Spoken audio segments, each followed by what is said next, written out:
Hello, my name is Sabrina Magro, and I was given the pass for soccer.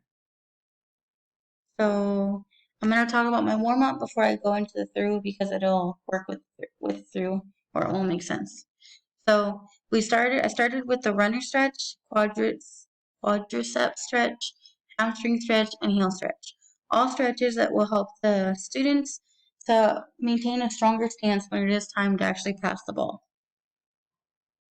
So for the skills demonstration, the students will be taught two passes: the push pass and the long pass.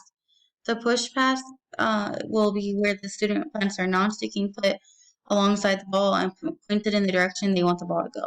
It's more for one-on-one with you and the ball. When you contact the ball, you use the inside of your kicking foot. You want to hit the middle of the ball with your kicking heel and the toe pointing up. For the long pass, this is more for if you're playing with a team and you want to pass far off into the field with your teammate, where there's no defenders around to grab the ball.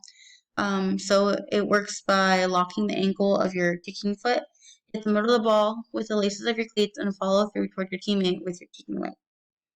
So for the model exercise, the students will take a minute to reflect on the passes learned and then the passes each person chose to do while completing the exercise.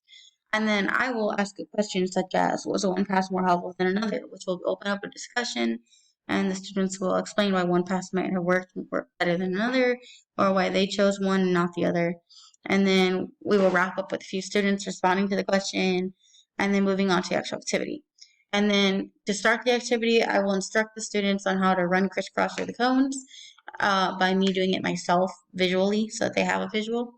And then for the practice rounds, there will be 6 cones set up alongside each other with 3 feet in between every cone. And the students will take turns running through each cone crisscross with the desired path that they chose.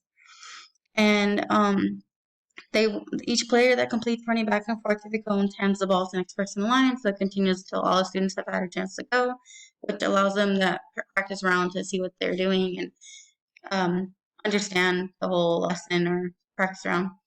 And then for the actual activity, after the above exercises is completed, the students will be divided into teams of 4.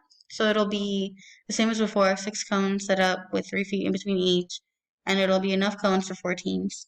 And they will run the same drills above, crisscross through the cones with one pass that they chose, and they will compete against each other to see which team finishes first.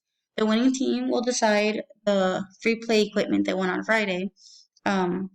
Because there isn't enough equipment for every student to get the same thing, so they'll get first dibs with that equipment.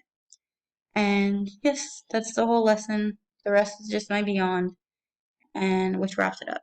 Thank you.